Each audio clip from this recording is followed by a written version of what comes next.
上一集呢，我已經上咗郵輪，準備乘坐1晚嘅航程去芬蘭嘅赫爾辛基。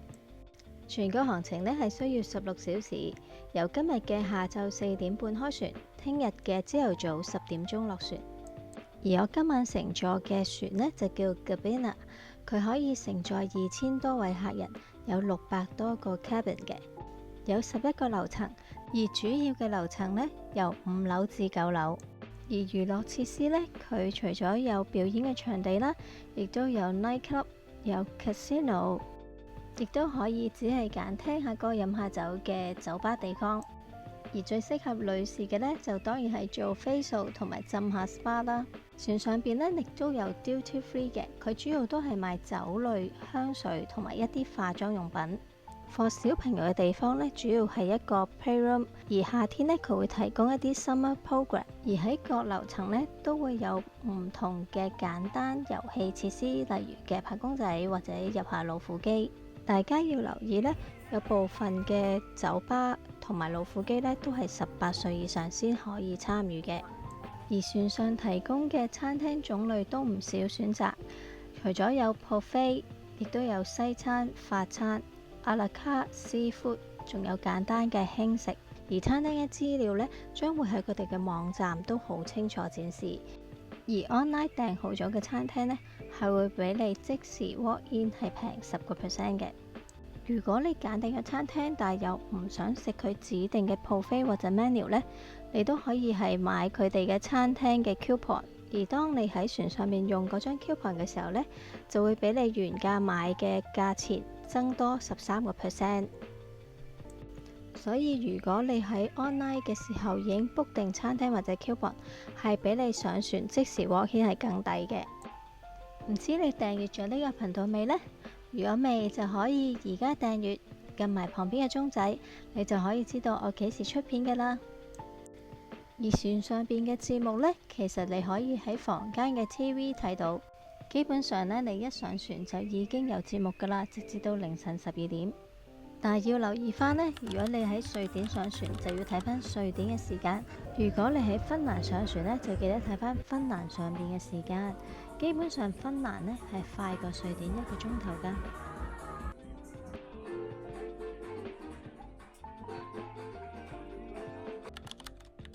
點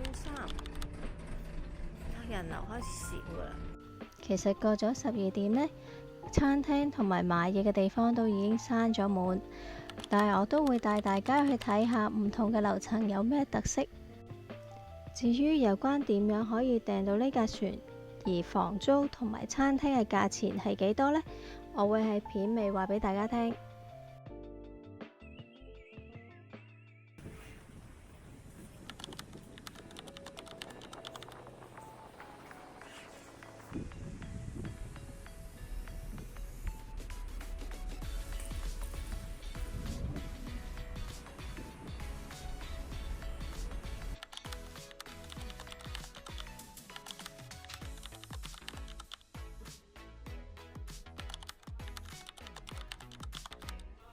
我一早呢就已經預訂咗今朝8點鐘試呢一個 Premium 嘅 buffet。試完之後呢，我係推介大家去試，其實只需要23蚊歐羅。而佢嘅餐飲呢，亦都係另上，而選擇都非常之多。我除咗揀咗咖啡，我仲揀咗一杯香檳。如果你哋喜歡紅酒、白酒或者 cocktail 呢，佢都有供應嘅。如果你係想預定窗口位呢，一般都有5蚊歐羅嘅附加費。而我當日就好好彩啦，因為人少，所以佢都俾咗一個窗口位我。食完一個咁豐富嘅早餐呢，我係準備落船啦。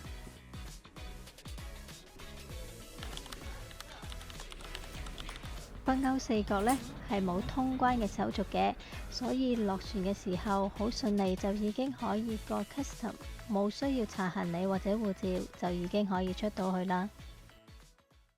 訂房嘅資料呢，大家喺返呢一條影片嘅資訊欄 info box 就可以攞到相關嘅連結。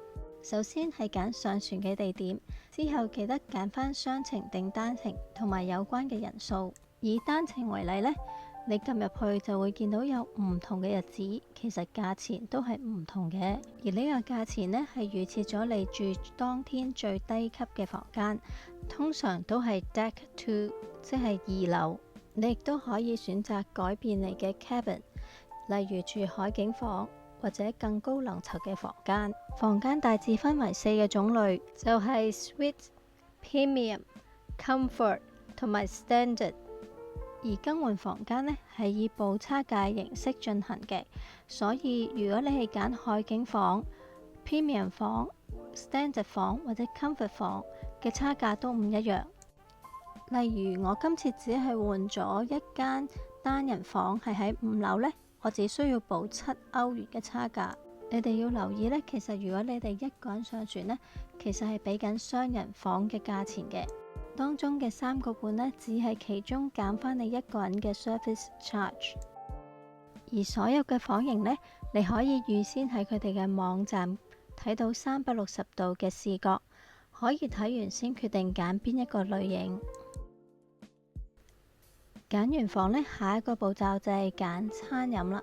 如果你完全唔考慮喺船上面用餐呢，你可以跳過呢一個項目。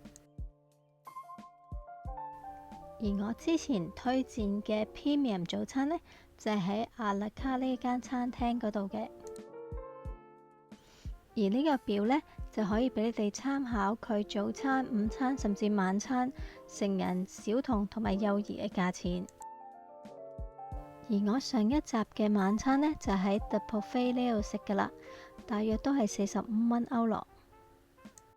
而佢嘅 buffet 早餐呢，係18歐羅，相對呢係比阿勒卡平少少嘅。仲有其他餐廳同埋訂餐時間嘅選擇，或者你哋可以選擇買 voucher， 咁就可以上到船先決定食邊一間餐廳啦。選完餐飲之後呢，4呢就係你可以揀做 sauna 啦，或者 facial， 甚至可以訂一啲禮品去你哋房間嘅。而第5項呢，就係佢哋可以幫你訂當地到埗之後嘅 service， 例如酒店啦，或者一啲活動設施，你預先訂購嘅。